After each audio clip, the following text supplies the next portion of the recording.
Hello, Hello. All right.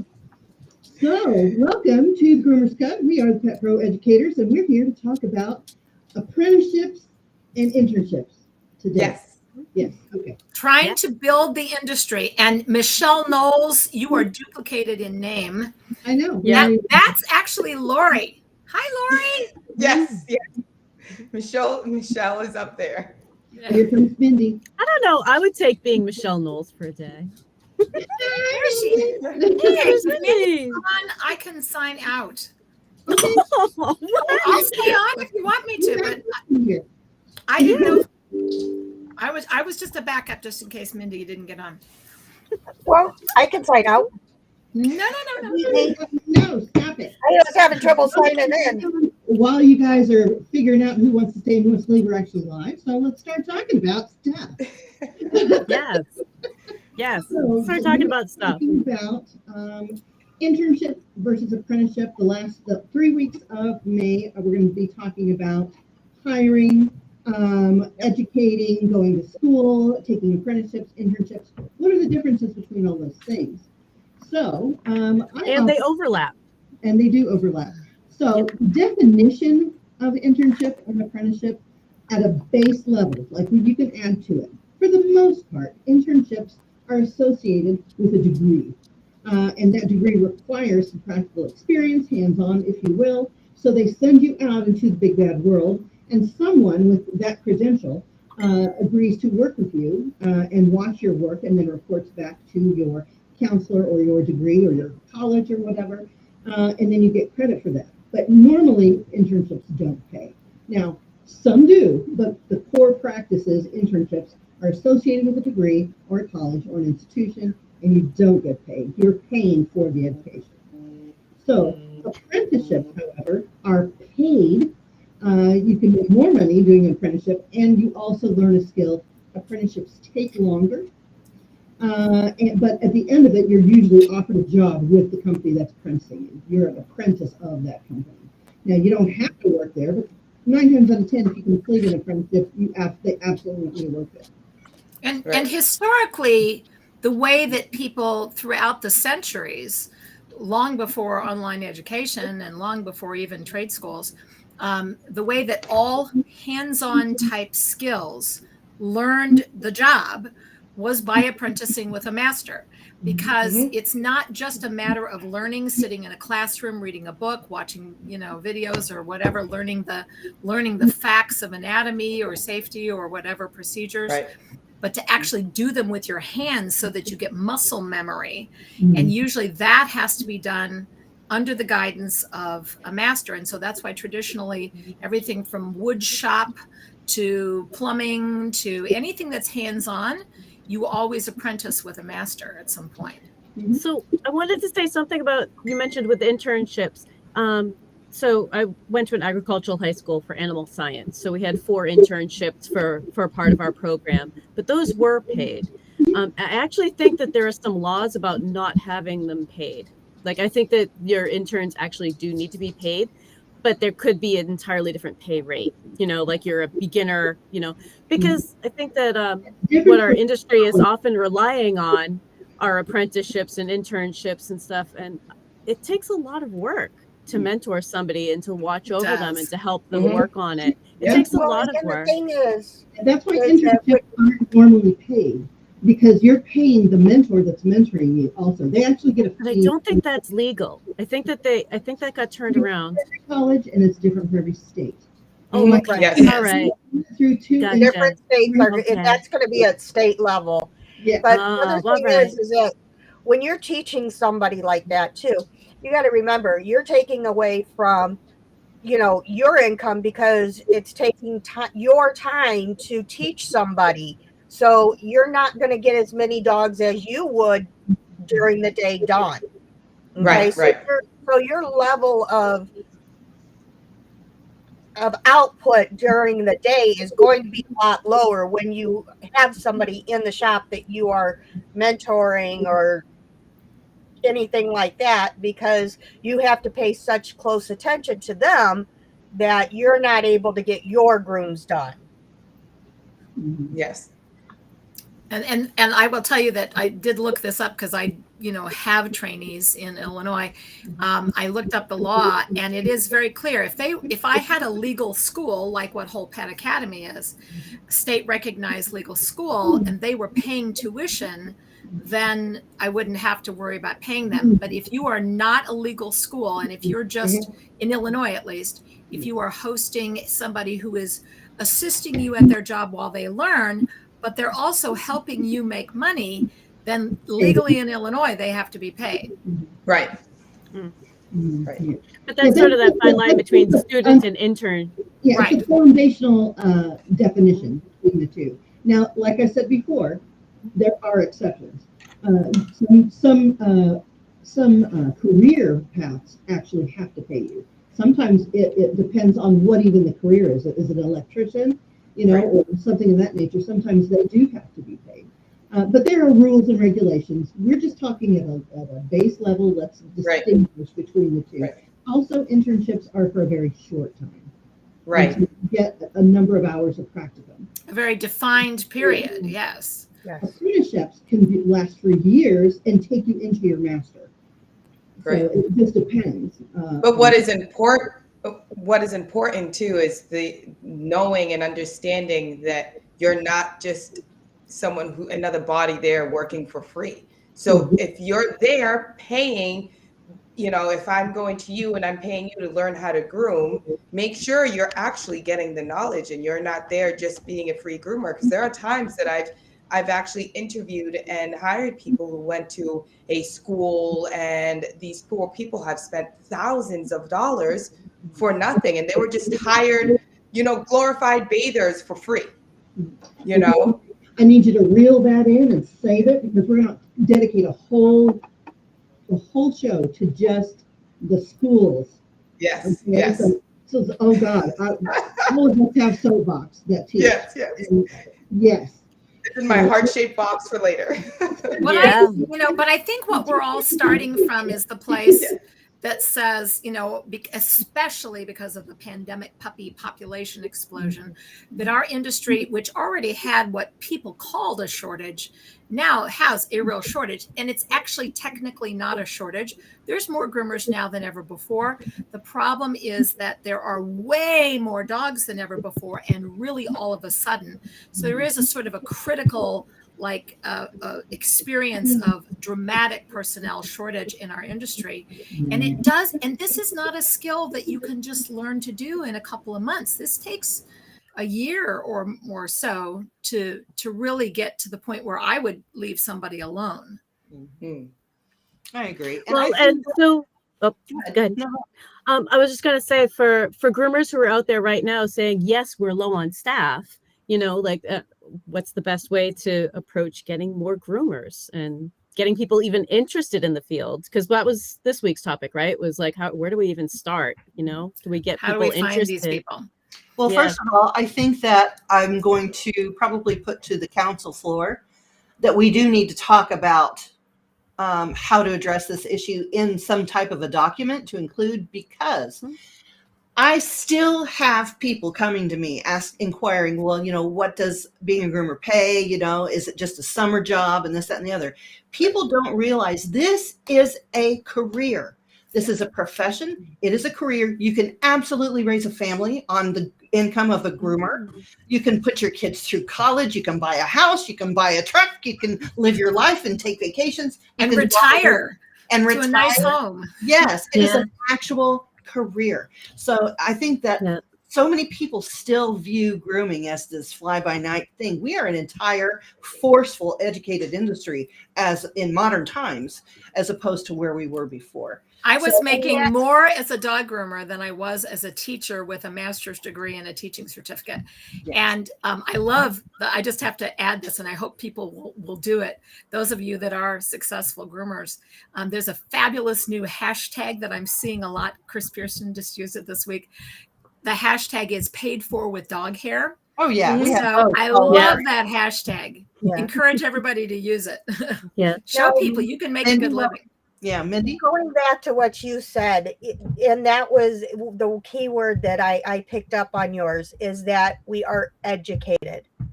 So many people out there think we are uneducated, Right. but they don't realize how many hours we my God. spend learning and relearning and, continued education and everything. And I think that's the point that we really, that needs to be hit on, is that this is not just something that you can just go and jump into and just That's right. decide to, buy some clippers and a book and say, okay, I'm a groomer.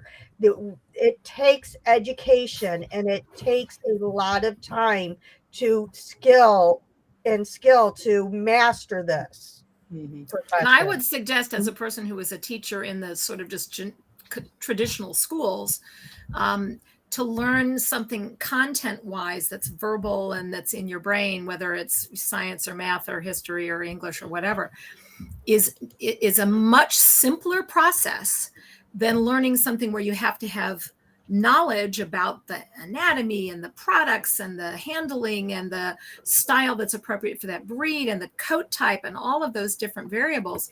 Right. Combined with the actual, like, what do my fingers do? Where do my arms go? What, like, how do I handle the tools? That's what they call muscle memory. And that actually takes a lot longer.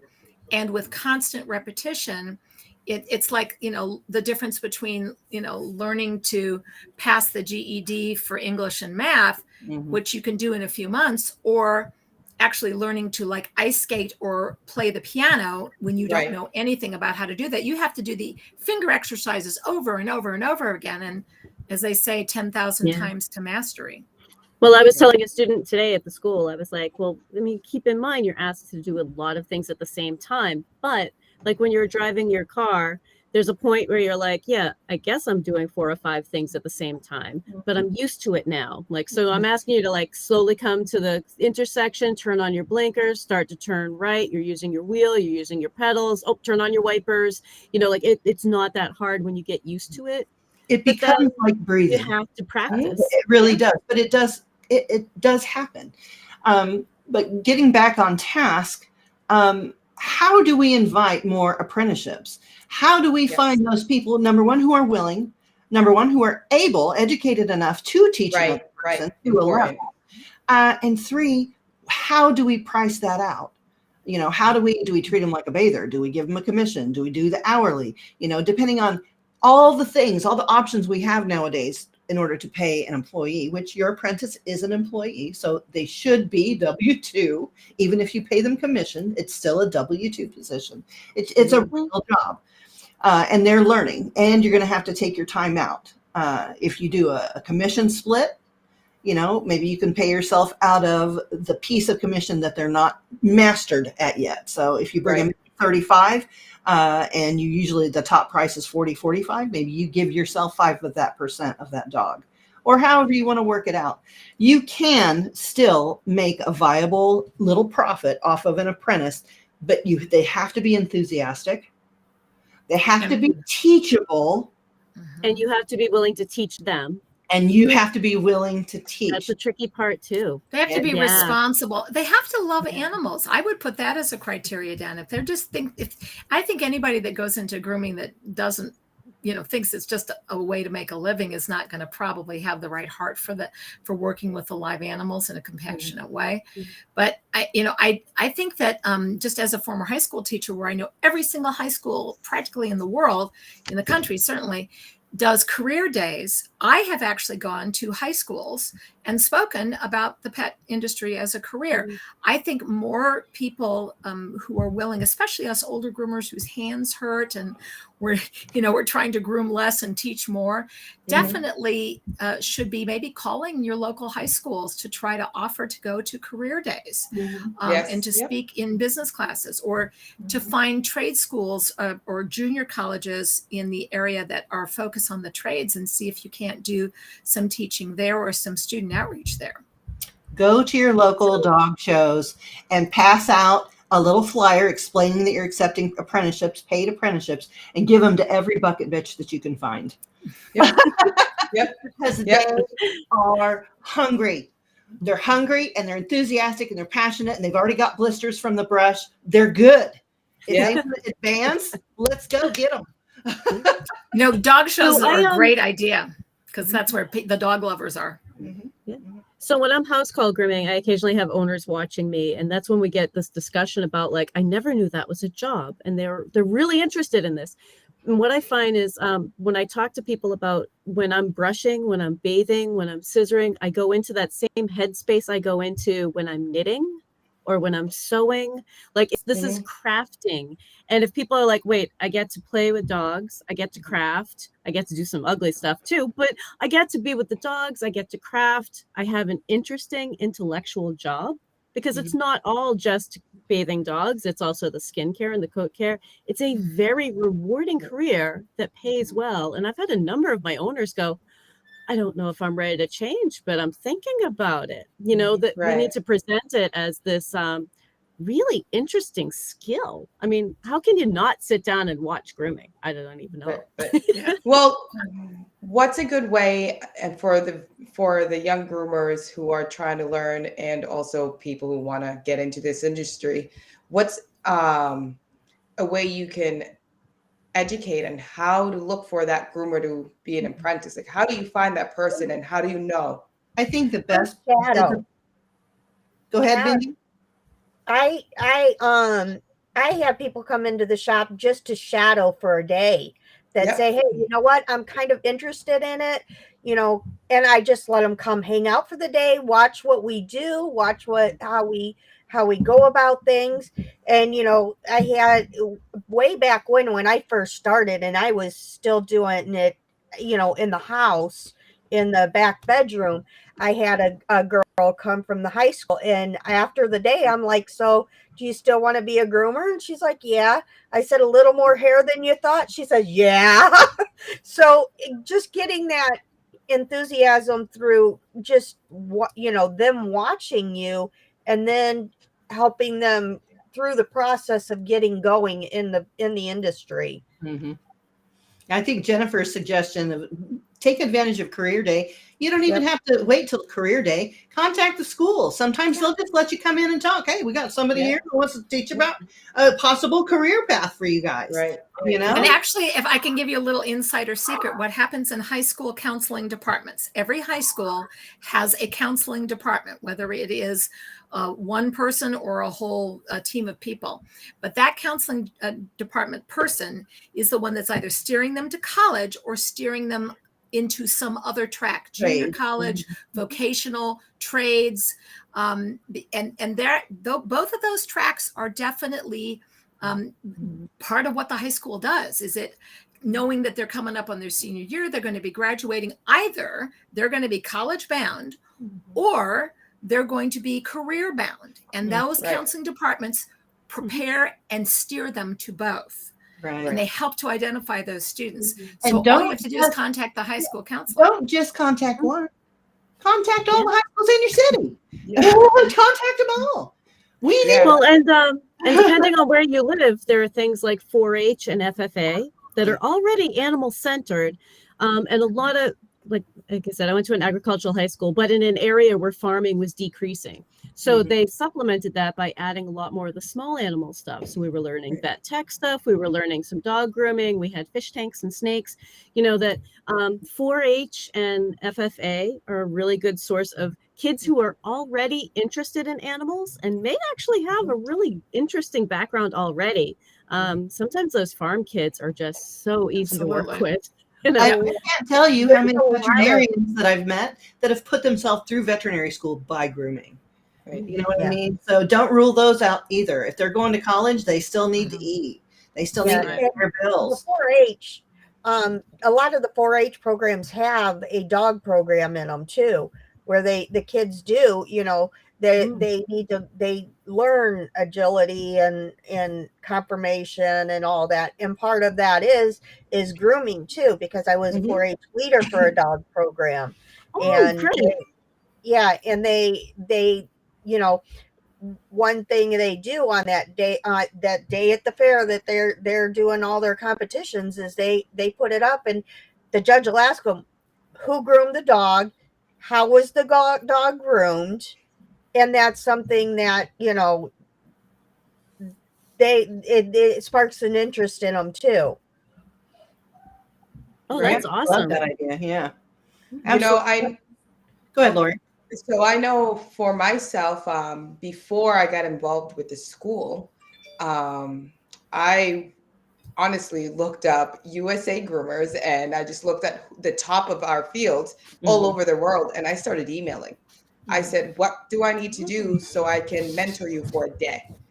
And I just sent a load of emails to everyone I could see. I saw their work. I looked at their salon, saw what they did, and I'm like, okay, how can I learn from them? Because I like the look that they did. So I encourage viewers and new groomers, don't be afraid to reach out to anybody, because you'll be surprised. Most of the time, if you get the people who are really on the top of their game, they are so eager to teach Yes, they someone want else to how to teach do that. I know myself, I love to teach and I love to learn. And I encourage study buddies. I encourage having a mentor and speaking with them. If you can't on a daily basis, just one day a week for even 10 minutes. Hey, how's it going? Any problems? Oh, good. Hold your scissors like that. See you next week. It's I do. so beneficial. That is the best idea. And I do encourage anybody who is within earshot of this podcast to absolutely, before you make a decision to enter a school, go mentor. Go find somebody to shadow. Go find a shop. Call everyone in your city. Open up your book. I know that is so dated. I am sorry that just came out of my mouth. So I almost said that. Do a search on Google or whatever browser that you use. Look through the yellow pages. Take the dial and turn it around. Yeah. On the other note of that, though, too, is watch what shop you shadow at.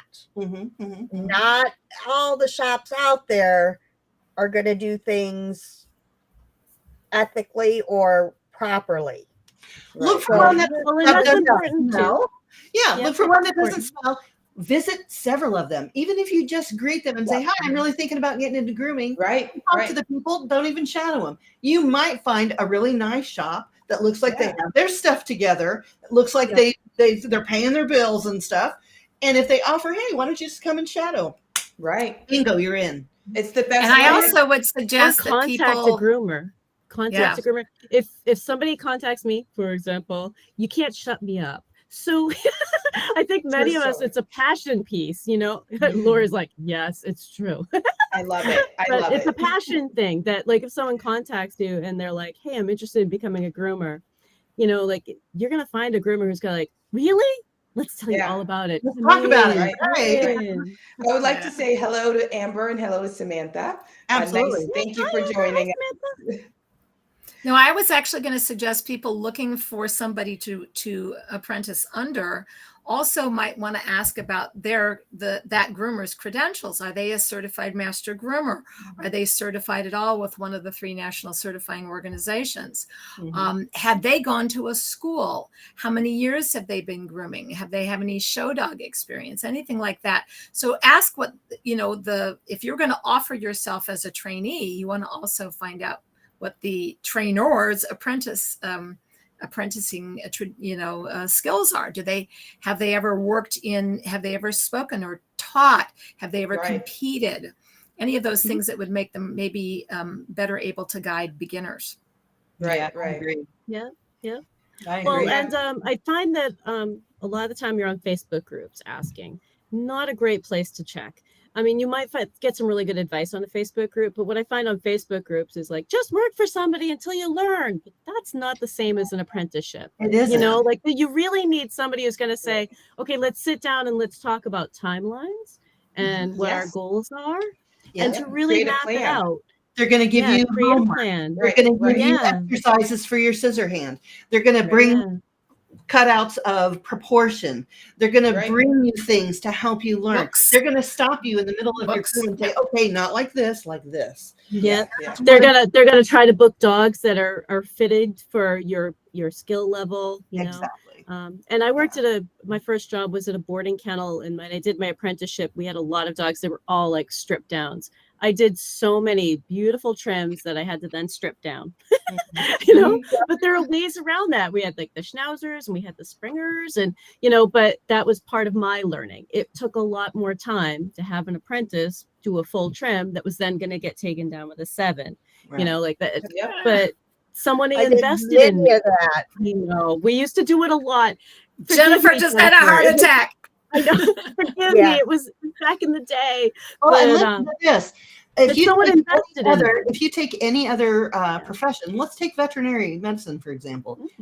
They do a lot worse things to learn their trade than groomers. So if we including mandatory euthanization of animals that wouldn't otherwise be mandatory. After only one procedure. So you're literally just can do one thing to each animal and then it gets destroyed. Don't get me started. That's a whole nother day. I know that's why I didn't become a vet. I almost did. Exactly. Yeah. Exactly. But if you think about it, that is one of the best ways to learn. And everybody knows that I don't want to shave down everything, but there are reasons to shave down. And there are certainly clients who need that for their lifestyle, for their whatever, so that you can do your shave downs thoughtfully. But a shave down salon is the perfect place to practice on trims because it's going to come off anyway. There's no mistakes. I did the shoulder wrong. Doesn't matter. We're taking it off anyway. So it takes off a lot of stress, and for those dogs that are getting shaved down, if they're not matted, that is a really good opportunity to teach a breed trim or a technique or something like that. So absolutely. And I wanted to say hi to Kat in the chat room and my dear friend Kat. And she is actually quite right that sometimes you can also learn a lot by shadowing at a shop where things are not so great. And you kind of learn in your own mind what you don't want to do, right? Yeah, I think I took her thing up. Yeah. Well, and also grooming conferences are a great place to go if someone is interested in grooming. Take them to a conference. Unfortunately, though, I've tried to load up my car. Some people don't even know, though. Some people don't even know about expos. Some people go through their entire careers without even knowing who anybody is. I can tell you, so many people, so many students that come in and happen to meet me for whatever reason through whatever walk of life, tell me, "Oh, I wish I didn't do that, but I didn't know." So it's like there's some kind of a disconnect between the actual industry and those people who want to get in. How do we make a venue, a portal for those people to say, I'm interested in that. Where do I go? What website do I visit? Where do I get that information? Rather than just going to a local school, plunking down $6,000 and hoping for the best. I just want to commend Samantha. That's almost exactly the way I do it. The way Samantha just said that she starts her apprentices as bathers and then for like 6 months or so sees if they are a good employee, if they're committed, and then start them from there on a paid program. I do about that same 2 months of drying, 4 months of bathing.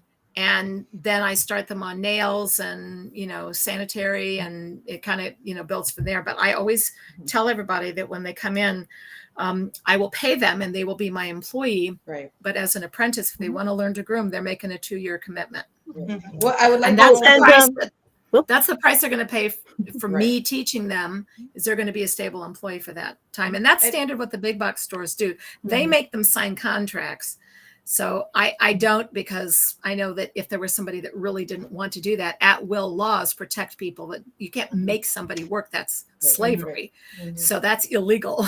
But I definitely tell them that that's the window to walk out of here, being able to groom. Right. Well, I also want to circle back. Meet them at their level. I meet them wherever because some people are so talented naturally. They have an eye for it. They have a hand coordination, eye-hand coordination that's out of this world, and you can just start teaching them stuff. Others need that. Okay, this is called shampoo. You put it in. What was that, Lori? Yeah. Well, I want to circle back into, you don't have to be a shave salon only to get those breed standards. I actually, because my shop, we have a lot of specific long grooms. So what I do is I give them a snap-on comb that's 3 times longer, or do something to show them that way. And it'd Excellent. be like, it's okay. It's no worry if you mess up the shoulder on the Springer Spaniel, because you did it with a 5/8 comb. I'm actually doing it with a 7. So you don't have to worry like, oh, well, I don't have the dogs because I'm X, Y, and Z. You can always manage a way to teach. If you truly want to be a mentor to someone, you can do it, and reach out to other mentors and how to be a mentor too. It's not only for people wanting to learn. Mm-hmm. Yeah, absolutely. And if you think you have imposter syndrome, we all do. Mm-hmm. Oh, right? Someone's gonna find out. Everybody has imposter syndrome. If you're like, oh, I'm not really sure. Yeah, most of us do. Okay, there are a couple who don't, but most of us do. And I agree with Amber and Kat. This is a real, you should be able to evaluate pretty early on somebody's willingness to learn and love of learning, and really their enthusiasm for the industry. I have one person that came to me saying they really wanted to learn, but I saw over time that this was just a job to them. And so you can kind of tell after you've spent the minute time. I can see that they don't really care about the dog, I'm done. Exactly. Exactly. I think my number one criteria is the most important thing. Yeah. To me, my number one criteria is I watch them, I tell them to talk to the dogs. And if they don't talk to the dogs at all, ever, bye-bye. Because they're not trying to make a connection, because it's more than just the perfunctory shampooing and clipping hair. Oh, yes, it is. The dogs need more than that from you. So Catherine writes, the old way is the only way, but I'm not sure which is the old way that you're talking about. So you can be more specific. So she's saying groomers that aren't teachable, people that say, it's my way or the highway. I've been doing this for 30 years. I know what I'm doing. Yeah. Okay. All right. Because when people say the old way, I'm like, which version of the old way? So she was adding to what she said before. If you find an old timer that just says, okay, this is how we do it, and this is the only way to do it. I've been doing it for 30 years, blah, blah, blah. Well, and I think sometimes we're really down on brusher bathers. Not most groomers aren't, because you're like, oh no, good brusher bather is like, that's a very skilled job. That's wonderful. But I really like brush bathing. I really enjoy brush bathing. I really enjoy drying dogs. Well, to me, that's still part of my job, and I enjoy doing it. And you have to be able to do a good job at that to be a groomer. So I've heard so many stories from salons on Facebook and other places, usually in the groups, that are saying, "Oh, this my bather. I've told her 5 times, and she just can't get it." And I'm like, because she's brand new and she's never done this before. You have to keep trying. You can't just well for 2 weeks and then be like, oh, I can't do anything with this person. The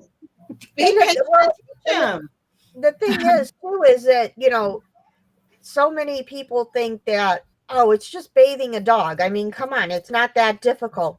But there is a process to it, and to get people, you can't just kind of say, okay, here's a dog, go wash it. It's like teaching a kid to do dishes. You have to be there and show them several times before you let them loose and say, okay, now try it on your own. Right. I don't let my bathers bathe unless I know the difference between the 15 coat types, because it's not the same what you put on a wire coat and how you move your hands through the coat. It's different than you would on a Maltese. It's just different. Which I actually have that plastered. So not only do all my students see and have the option to get that, my clients, while they're waiting, they sit and read that. They're like, oh, and they also sit and read my other book that we have from Michelle about the skin and coat. And it's a huge tool. And while I have clients wait, I'm like, why don't you sit and read this while you're waiting for your pet? And I say that all the time. Oh, a nail trim? You want some water? Sit down, enjoy. Here's a book that you can read about the skin and coat all the time. And that's the first thing I start people off on.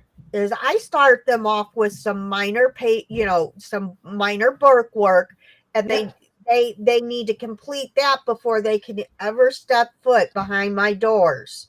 Show me that you're going to learn, that you want to learn this, and you're going to follow, what you learn as you go.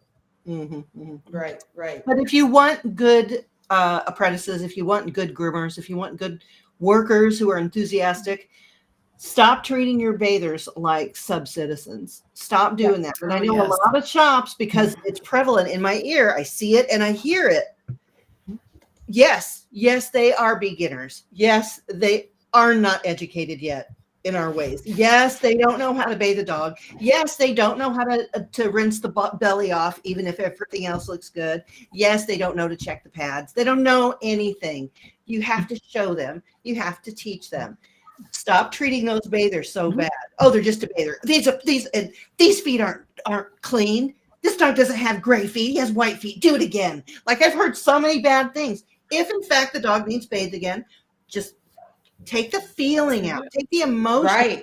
Right. You can be flexible and say, okay, this dog does have white feet. We're going to need to rebathe this again. But however, while he's on the table, give her some pointers about proportion, and then we head back to the tub, finish the dog at a later date when he's dry. But and there are groomers that choose to just do brush bathing. Yes. You know, like for whatever reason, their hands can't do scissoring or clipper work anymore. It's not like a brusher bather is an inexperienced person. In many, many cases, that's someone who's like, I can't do the other stuff, but I still like to be with dogs and I still love this job. You know, I love, there was a suggestion, who was it, Amber, about the idea of unionizing in benefits and stuff in order to attract people. Samantha. Who was it? Yeah. Samantha. About, being able to offer benefits and to be part of a union and all of that. Oh, thank you, Samantha. Such a great idea. Apparently that has already been attempted, and I actually don't know what the current status of it, but the APPGA, the American Professional Pet Groomers Association, or the Association Professional Pet Groomers of America, whatever the APPGA is, was formed on the idea, and it is a paid membership, that they were a sort of like a union, only, they don't do training, but what they do is they offer group benefits. Because the biggest problem in our industry, or like any trade, is being able to buy at a group rate. Because I tried to get, for my little company of 10 employees, I tried to get decent prices for decent healthcare policies to offer my staff. There's nothing for a company my size.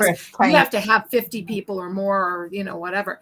So I think the whole point, and does anybody know the status of it currently? But that was what they were formed to do. And I heard last year that they came out with, finally, they got this group benefit buying power for healthcare. So I think that's available, but maybe somebody knows a more current. I haven't talked to them in like. And as far as standardization, we've already got that handled. Please spread the word. The Master Groomers Council of Best Practices has published the first edition, and we are actually, it looks like we voted on a time to do our second quarter this year. And it's probably going to be June 5th, I do believe. Oh, good. That's the one I could do. Yeah, so it's the second quarter.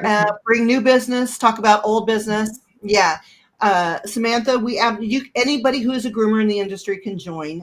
Only master groomers can vote. That's how we encourage getting certified, because we believe in continuing education and improving ourselves through continued education. So in order to apply, you just friend me, show me that you are in the industry, and I will do a quick search on you to see if you've even got a dog picture on your page. If you've got a dog picture that looks like it's half groomed on your page or stacked for any reason, I'll probably let you in. It's all I have are silly memes. Yeah. That's it, Chrissy, you're off. Now I'm off.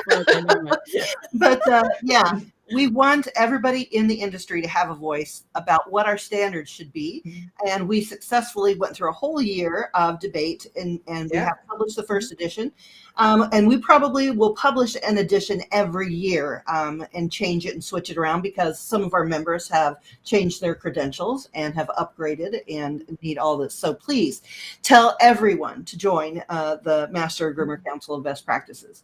You can go through Pet Pro Educators. And in their files, there's an application. You can fill out that application and send it to me, or a Facebook group, Pet Pro Educators. Correct. Yeah. Or you can just become my friend and then just put in the message, hey, I want to be a part of the council, and I'll invite you that way. But everyone is welcome. Now we do use the Oxford Rules of Debate. So there is no emotional outbursts. We talk about just the facts, ma'am. I am the mediator, but it's really a round table. There's nobody that's the president or in charge. I think It's really nice. It's really nice to be involved. Bobby Bauer is the secretary because she does take a lot of notes for us. She's amazing. Yeah, she's an amazing person. So she helps she helps me stay sane. Well, and I think it's so important because things change all the time. And it's never been easier to get together with a bunch of other professionals and hash things out. Right. Yeah, things that we thought we knew 40 years ago when I first was taught to groom, have changed. The science is different about anal glands. The science is different about ears. Yep. The veterinary field has made progress. There's been research. We have different expertise now in terms of behaviors and what their brains are doing when our brains are doing other things. We've got all of this fabulous information, which is a lot of what I talk about in my encyclopedia dogs class. Absolutely it's amazing. Changed. It has changed a lot. The breeds have changed a lot. You're constantly adding breeds. You're constantly changing, things about breeds and keeping up on that stuff, Well, then there are always new breeds being recognized. Yep. Even if they are an old breed someplace else, they're kind of new here.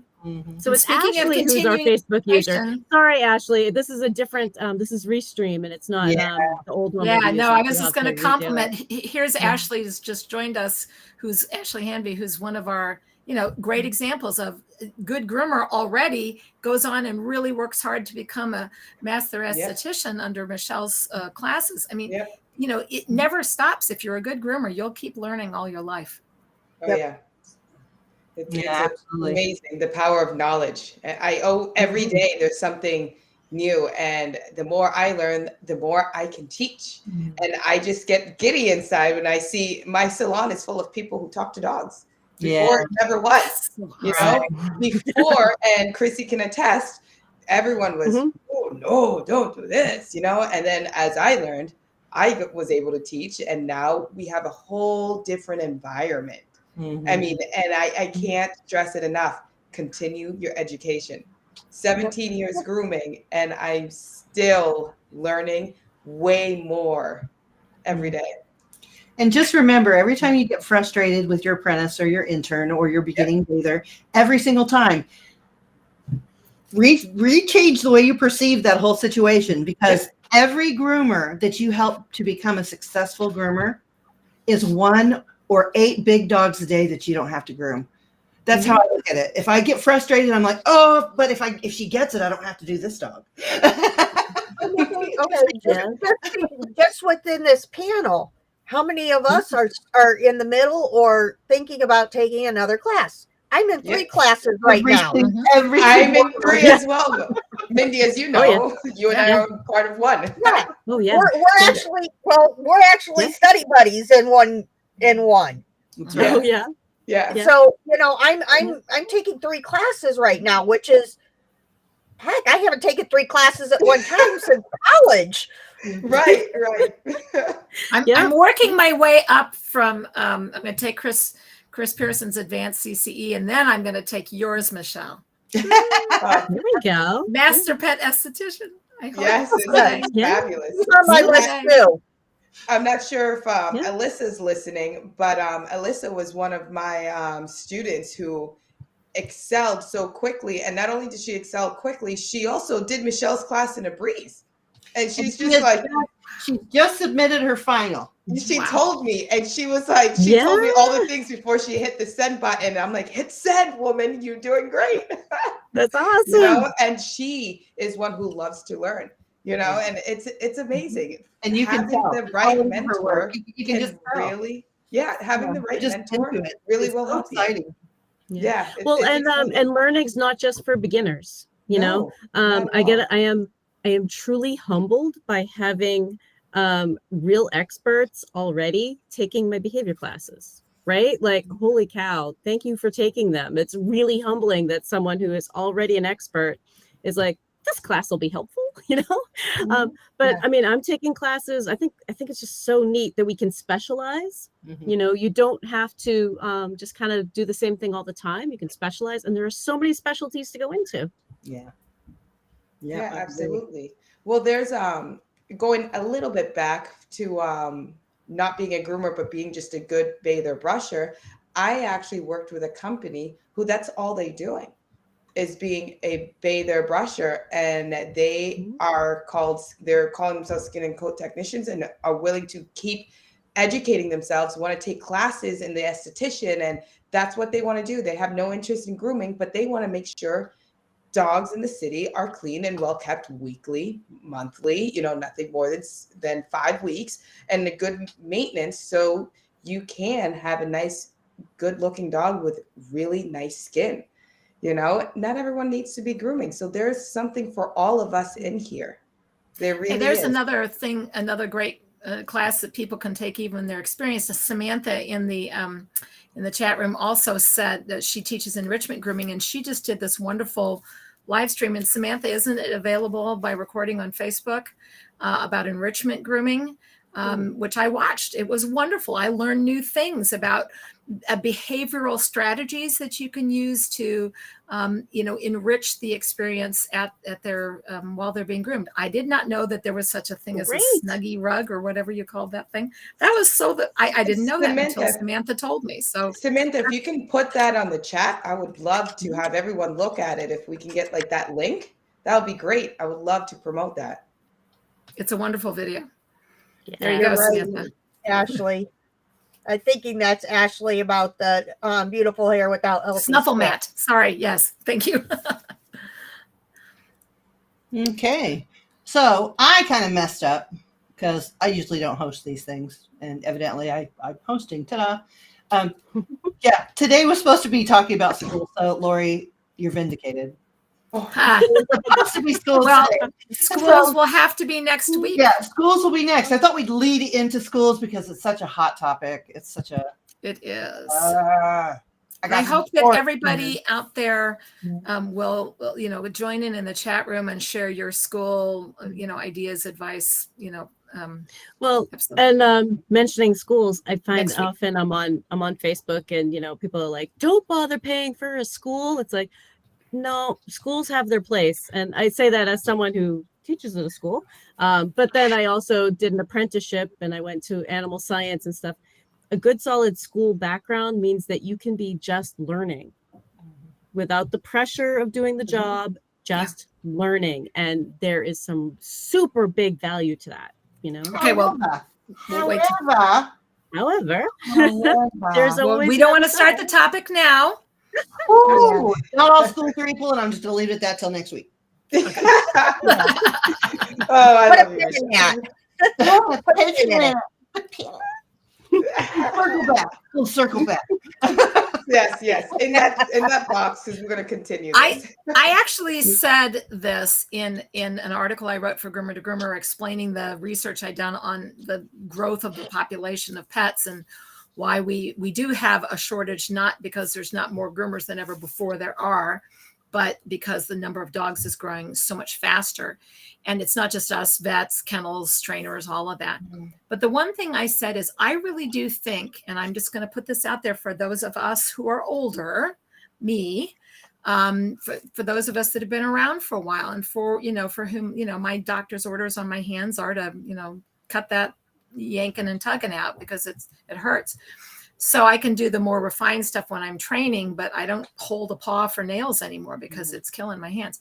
But I'm 65 this year. So what I want to say to you is, if you are an older groomer, if you've been grooming 20 years or more, I believe that every single experienced groomer that can teach must, because you need to replace yourself and you need to grow the industry. So I think everybody should train at least 2 people. That's my theory. I'm going to train one to replace yourself and one to grow to grow the industry. Yes, at least 2, if not more. More. I've trained way more than that, but yes. Anybody who is interested, rope them in, woo them. Yep. We need them. Yep. Well, the other plus side to having such a huge shift in dog ownership is that we have more dog lovers coming out, right? Like there are people who this is their first time owning a pet. That's part of why there are so many more dogs out there. So hopefully a bunch of these dog lovers are going to start kind of wanting to do go into grooming or any of the other animal fields. And I can't help but think that the passion and the fierceness of all these new doodle owners who are so freaked out about every hair on their precious baby. Why Don't can't doodle my we doodle. harness Yeah. that and make them groomers? Yes. Yeah. Yes. Then I they'll was going to say we doodle should all recruit day our long, clients. and we'll put that's their punishment. No. I actually have a few clients, a few doodle clients. I have a class that I teach just for owners. And they sit there and they're like, oh man, I really understand now. I'm like, yeah, you know, this is what you're buying.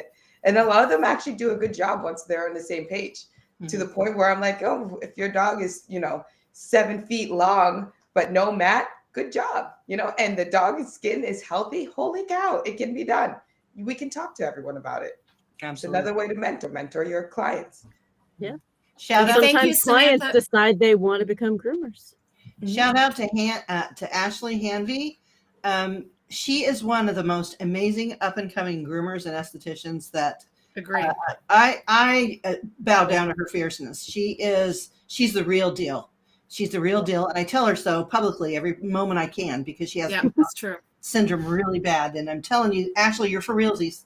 For realsies. Yeah. You're She there. has such a Awesome. passion; it's undeniable. Yeah. I mean, I mean, I've seen people with her passion, but they are far and few between. She just really has so much passion. Absolutely. Hey, can you guys pull up Samantha's comment where she has the link for her?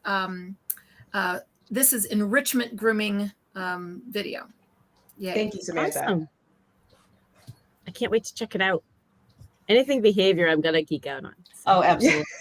Or Yeah. grooming. I'm just excited. Yeah, grooming behavior. Like, Yeah, I exciting. totally stalk all of you silently in the back of the room always. So know that. I see you. Yeah. Every time Well, I get a and, little like, I'm like, oh, she's reading it. I scared the heck out of Mary Aquendo and Angie Coates one time. They were doing their little podcast, and I was just listening the whole time, didn't realize I was there, and I answered a question, and they both went, oh, I'm chosen here. I'm God. I'm like, you guys are doing great. Well, shut up. Let me listen to what you're saying. Yeah. That's funny. All right. So we will continue this next week, this month, this rest of this month that is focused on building and growing the industry. So Lori, what can you tell us is coming up the rest of the month? Well, since we switched days by accident, I thought it was the 16th. I'm not going to lie. I've been off for 4 days. I'm not allowed to take days off anymore. So we're going to go with grooming schools for next week. And then after that, credentials. So we're going to sit there and we're going to talk about, what is it to be a good grooming school? What are the qualifications? How do you know you're going to a right school? And how do you know that certificate is actually valid? It's not just a piece of paper that you paid so much money for and got nothing out of it. So this will be a good topic. I think everyone should really do their homework when you're looking into schools and who is teaching. I encourage, like you guys said multiple times, shadow the school. If they're not letting you shadow the school, that might be a red flag. Yeah, lots of things to look at in the school. Yep. It's very exciting. And Ashley, thank you for saying you listened to my podcast. I'm glad you're enjoying it. And Amber, thank you for being grateful for us. We are grateful for you. Absolutely. Yeah. Amber's another one that's up and coming. So passionate. Yeah. So excited. Yep. Yeah. All Thank right. you for So we're everyone who getting listens. the 5:30 mark. Do we have any further questions, or you guys, ladies, have anything to wrap up? But let's just send Dara, our absent hostess tonight, a huge Kentucky Derby. I hope you had a great week. Fun blessing. That was the most exciting Kentucky Derby in the history of the planet, and she was there in person. So that's why she's not here tonight. Yeah. She's recovering. Yeah. What a race. That was pretty exciting. Yeah. Yeah. Absolutely. And then the controversy afterwards. Yes. Well, thank you so Thank you much to to everyone our who viewers. came and listened too, and Mhm. started writing stuff for us, because we do Absolutely. try to interact with you, all of you. So Yeah, so make sure you apply for the Master Groomer Council of Best Practices. Make sure you continue to ask questions. Make sure that you contact one of us or somebody else that you fancy, that you're putting on a pedestal. Like, oh my God, I want to groom like that. Yeah. Contact them. Contact them. Pick their brain. I Yeah. bet you they will be happy to answer questions. Yeah, absolutely. All right, ladies, we will see you all next week. And thank you so much for joining us and spending some of your minutes with us. Thank you. Thank you. Mwah. Bye-bye. Bye, hi, everybody. everybody. All right, now I got to do this one, right? Do, do, do, do, do, do, do.